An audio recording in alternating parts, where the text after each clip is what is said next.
have to do something I don't want to do. Do you understand what I'm saying? I do not want to do this!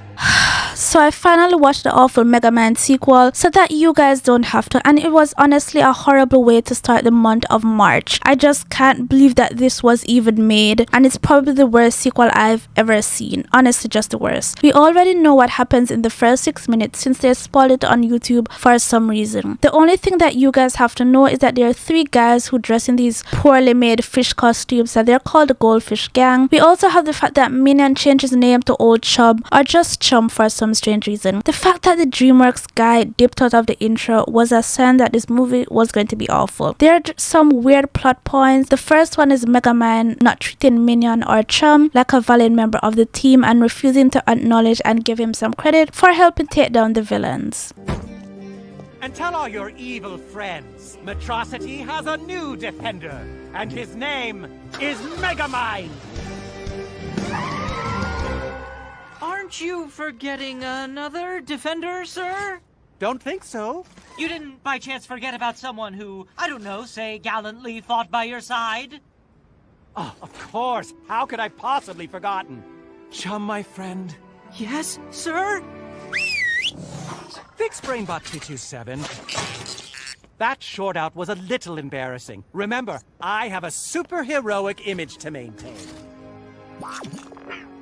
I remember Megamind treating Minion like a sidekick in the original, but he was also a friend and he was a really important part of the team or duo. I remember Minion being with him since he was a baby and his planet was getting destroyed and all through school and prison, so this switch up was very strange to me. We also have another issue. Roxanne is starting to feel like being a reporter isn't really important enough anymore, and she's really itching to try something new, especially seeing the fact that Megamind is stepping up as a hero and making a difference, and she's stuck in the same old reporter routine, which I guess kind of makes sense, but I think old Roxanne was pretty fine with her job before. So far, our new blue hero seems up to the task. And while many changes are afoot in Metro City, the one constant is me, Roxanne Ritchie, reporting on the accomplishments of others. Huh. Honestly, how did that sound? And I have to mention how stiff the animation feels in that scene. She's moving like a robot, which just seems off. Remember how smooth and fluid the animation was in the first movie? This was definitely a letdown. And honestly, the whole film just seems like a cheap 20-minute cartoon episode that just dragged on for 1 hour and 25 minutes. Then we meet a new character who annoys me so much. Her name is Keiko Morita, and she feels like a self-insert of a teenage fan or something, and she runs the Megamind fan page with over 500,000 subscribers, and she's just one of the cliche middle school characters who seems to know more than the adults, and she annoys me so much every time she pops up. Slam dunk! And you are? Keiko Morita, president of Megamind's #1 streaming online fan club Megawatch, covering all things blue and superheroic in Metro City. Yeah, I don't like you. She even gives advice to Roxanne about following your dreams or whatever, and Roxanne also gives that same advice to Minion when he was mistreated by our Megamind at the award ceremony, telling him that he is more than a sidekick and to ask for a promotion. This isn't important, but I hate how green Megamind's eyes look. In the original, they looked more realistic. This one just looks lifeless and weird. This is just nitpicking, but I hate his eyes. We also have this other stupid cliche where Megamind acts like he doesn't know what a smartphone is and Keiko has to explain it to him. Megamind is an inventor and like a technical genius since he was like young, so I don't understand why this middle schooler has to explain phones to him. It's cool. My generation was born tech savvy. Really? Then I suppose this is one of those smarty pants phones with a calculator built right in. Okay, wow, that proves you really need my help. All around me are familiar faces, worn out places. And the scenes are honestly so empty. There are not a lot of people around. The only time we saw a lot of people was at the award show, but otherwise from like the main characters or whatever, the scenes are so empty, and this is supposed to be like a giant city. Everything just looks flat and empty. So Minion, with the help of Roxanne, asked Megamind to become his sidekick, but he was dismissed. He wants to be your sidekick. Sidekick? That's a big change. I don't think you've thought through this, old friend. We've got a dynamic here. I'm the hero, you're the guy who gets to hang out with the hero.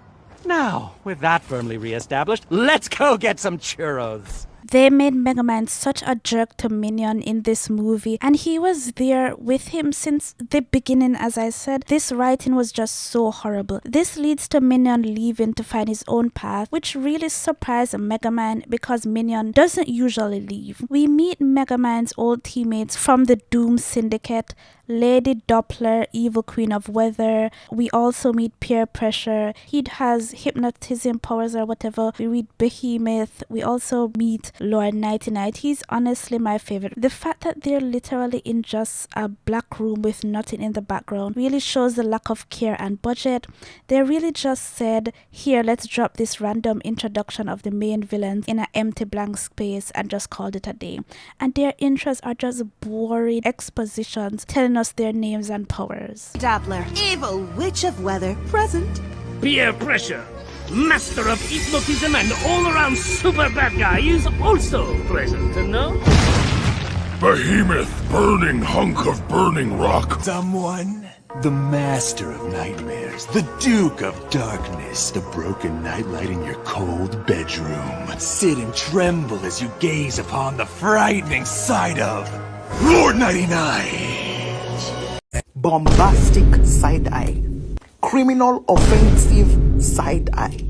It turns out that they're in prison, and of course they have the lamest prison escape I've ever seen. All they do is just make horrible puns half the time. The only part I found cool was when Lady Doppler used her wind powers to blow Behemoth into the enclosement where the police was. I just found that combination of powers to be so cool. When they finally break out of prison, they go and look for Megamind. It looks like they're going to attack him or something, I'm not really sure. We see Megamind on his own and he doesn't know how to function without Minion. He has to ask Roxanne for help. He doesn't know how to make pancakes or even use a toaster. He forgot how to use a toaster. He's honestly so stupid. The Doom Syndicate go and they show up to Megamind's secret lair and they're talking about how Megamind must miss them, and this just doesn't make any sense because Megamind was in prison a lot in the first movie, was always getting in trouble, so I don't think he had any time to form a super villain team. And plus I don't remember hearing about the Doom Syndicate in the first movie. Maybe they were there but I just don't remember. They really just dropped some random villains into this movie and they're like, here's your old team or whatever. These people, we have no idea who they are.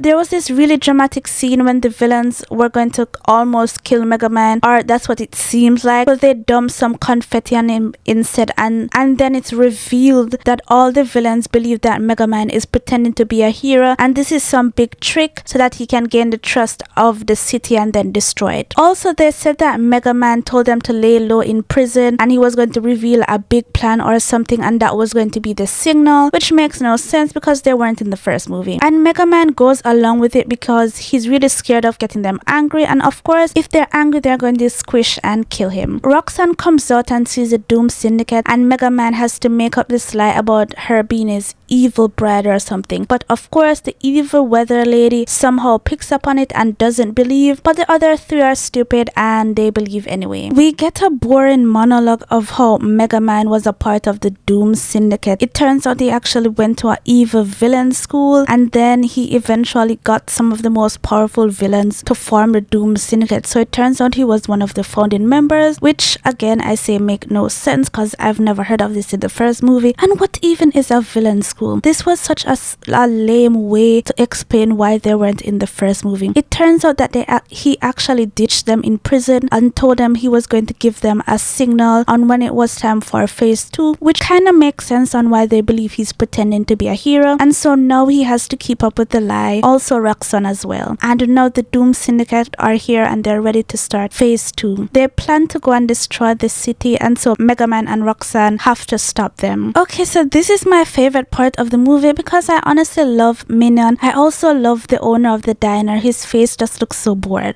So Minion sets out to get a new job as a toilet scrubber, and I just love the face of the man. He just doesn't care as Minion just lists off all of his qualifications, and the diner just looks old, crusty and run down. The Doom Syndicate start to destroy the city, and again all the shots shots are flat and boring and in the same position with no dynamic lighting, animation or anything. Megamind is tagging along trying to fix the things while they destroy the city. I do find the scene with Nighty Night to be really cute, especially with the teddy bear, because he's my favorite. I really expected to see more people running from cover. I swore I only saw 3 people running and then they blew up a car or something. Everything just looks so empty and flat with just a few cars driving around, and I feel like this just says a lot about the budget, especially the fact that this is supposed to be a city. We see the annoying little girl Keiko from the beginning and she's there recording the damage, putting herself in danger. Megamind saves her from dying and all she cares about is recording. There's a scene where Megamind is forced to rob a bank and doesn't know what to do, but of course the girl comes up with a lame excuse and they decide to make this some kind of like villain drill to prepare for when they're getting real villains, and the Doom Syndicate are outside watching. But also the villain lady of course does not buy it. We have this useless man-child mayor who can't even open a medicine jar and his assistant has to do it for him, and Roxanne gives him some advice on how to run the city. We also see Megamind regretting not having Minion around, and again the villains throw some kind of weird party to honor starting phase 2. The Doom Syndicate invites some old friends from jail, but it turns out to be those 3 fish guys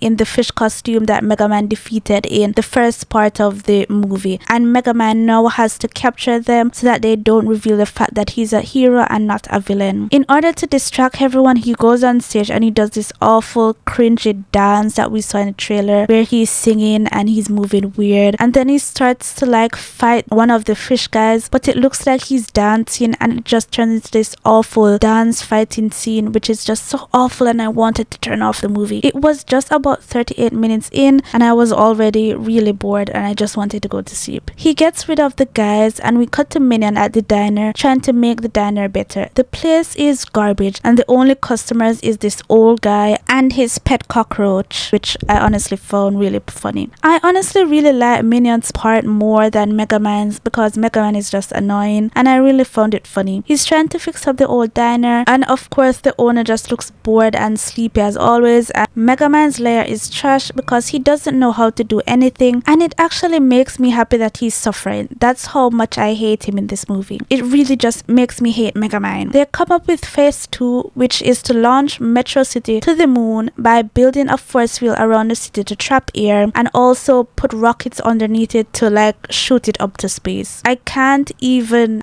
express how just stupid this is, but that's the plan I guess. And there are these moments like this. Jesus guys.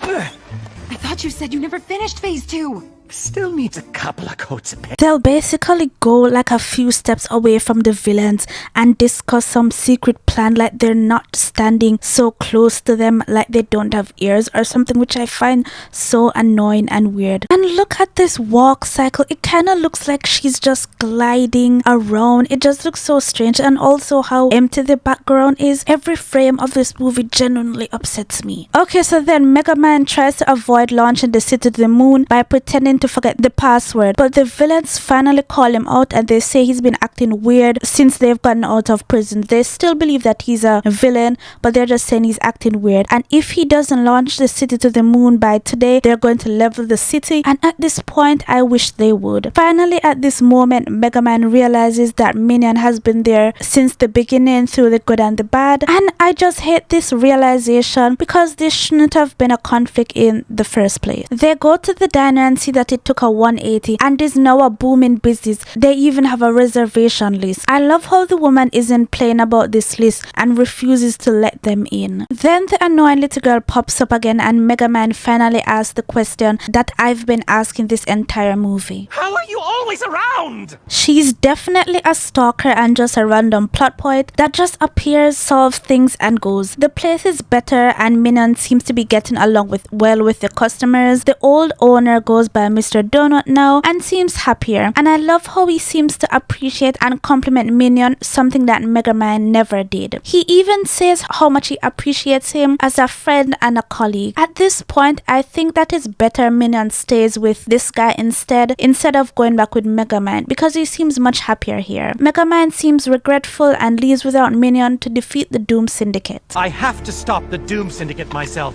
even if it most certainly leads to my demise. At this point, I don't care if he dies so the movie can end. He returns to the lair and traps the villain using a brain bot in this kind of laser prison, but the movie isn't close to ending yet, so of course the brain bot malfunctions because the minion isn't here to fix it and they escape. He tries to play it off by saying it was just a joke, but he gets confronted by them and he gets nervous. He begins to sweat and a tiny sweat droplet drops on one of those little cube prison things he has, and one of the fish guys escape and he tells the Doom Syndicate that he's actually a hero. So now he has to fight the Doom Syndicate plus the fish guys in the costume. He escapes on a rocket chair, but the weather lady blasts him with lightning and he escapes, but they think he's dead. Honestly, I wish he was dead. Since they think he's dead, the city belongs to them now and it's time to relocate the city to the moon. We go to Roxanne and the girl on their way to trap Megamind, and it turns out the pin that the girl gave him in the beginning of the movie was actually a tracking device. We see him surrounded by trash in the garbage, wearing a fake beard, hiding from the Doom Syndicate. Roxanne and Keiko give him a boring speech about friendship and asking for help or whatever, some nonsense. Megamind finally wants to apologize properly to Minion, but it turns out that Minion was right behind him and they make up, and he finally calls Minion his sidekick. The Doom Syndicate is trying to break down the door, but it will take an hour. Megamind and the others are locked outside and they have to find a way back into the lair. They have this cringe moment when Keiko finally becomes a part of the group.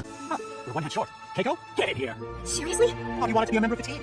Yeah. Don't care, don't care, don't care, still don't care. I don't care. Honestly, I think this moment is supposed to be like a payoff to show how they bonded throughout the movie, but this just doesn't seem like a payoff to me. She just showed up at random times and left, and I really don't feel any chemistry through any of this. She was just a weird plot point to me. They go to this place called Everything City and I just hate this shot in particular. It just looks so flat and boring. The building just looks flat. There's no one on the street. It's completely empty, and even the building in the background looks fat as well. I really wonder what the budget for this, because everything just looks so weird, and I don't know if it's me, but the angle of the street on this looks very weird. That's probably just me. They go into the store and only 2 workers are there, those poor minimum wage workers. They have a boring shopping montage, but at least it's quick. We also keep cutting back to the Doom Syndicate trying to break down the wall. They finally break into the room and Megamind and Roxanne show up on the screen. There's this weird scene talking about romantic tension between Megamind and Roxanne. But obviously there is some romantic tension between you two, no? It's complicated. Honestly, I could see the romance in the first movie, especially when Megamind turned into a human. The romance was definitely there, but the chemistry in this movie was so dry and dusty that it's almost non-existent. I have no idea where romance was in this movie. Minion breaks into the lair and gets attacked by Booby Trap. Roxanne and Megamind attacks them with tennis balls. They attack the villains with tennis balls. How are they even holding their own against these guys with superpowers? Minion escapes the trap by letting his suit get blown up and he has to crawl around in his original form. But then he gets cornered by the fish guys. The rockets start to launch and cracks start forming in the city. Look at this stupid nonsense right here. Tennis, anyone?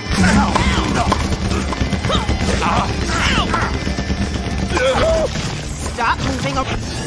Megamind is shooting this guy made of stone, lava stones, and the lady with lightning powers is hiding behind him. She can fly. What is going on here? I just don't understand. We see the barrier forming and the countdown starts to get lower. We see the city start to launch and they run out of tennis balls, and now they run and split up. Everyone starts to panic and run around, and of course Keiko comes and calms everyone down by shouting at them, and everyone automatically listens to this child. Shut your pie holes! My girl's trying to save your butts, so listen up!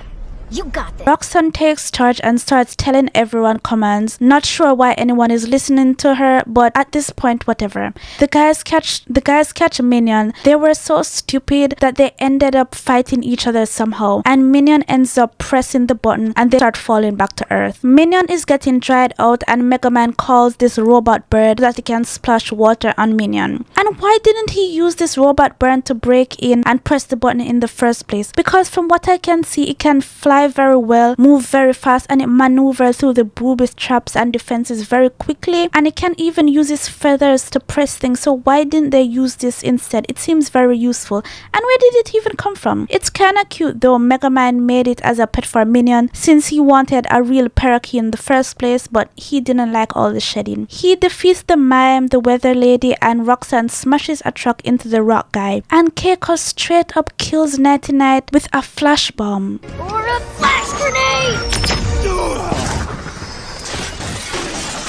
Minion can pull the lever and all four of them pull it together as a team, plus the robot bird. And the city is safe. Also, Minion now doesn't have a body and he's in a fish tank. But the city is set backwards instead of the way it was, and the mayor was kinda angry. Seeing the city backwards did make me chuckle a little. Not laugh, but chuckle because it was so funny. At the next election, Roxanne becomes mayor, which was honestly a little unexpected. She kept making the mayor look bad because he was such a man-child, but I didn't expect her to become mayor, so that's girl power or whatever. We see all of the team at the end, and Keiko shines the Megamind signal, and here is the best part, the end. And this is how I felt at the end. There is no more happiness in my life. Meh. So it turns out that I clicked off the video way too quickly, and it wasn't until I was making this review that I found out that there's actually another like small clip that ties into the series. It's just basically the Doom Syndicate. They're back in prison. Nighty Night is actually alive now, and they get this new super villain. He bursts into the room. He's just like a giant brain, and he's basically saying how they need a new leader in order to defeat Megamind. And it turns out that like he's the one who taught Megamind everything he needed to know about being a villain, and then the movie officially ends. I completely did not see that. This was the worst sequel I've ever seen. No, the worst movie I've ever seen. I barely made it to the end, and I procrastinated so much, which is why this review is so late. The animation was horrible. It looks like the budget was like $1,000, maybe less. There was no chemistry between any of the characters. I hated how he treated Minion. I hate Keiko because she was very annoying. I hate the Doom Syndicate because they were stupid and useless. Imagine not even being able to fight against tennis balls. That's so stupid. I hated watching this, and I hope everyone forgets about this stupid movie. Anyway, thank you guys for watching. This is the longest video I've ever made. Don't forget to subscribe, maybe like, and don't forget to comment. Thanks for watching. Bye.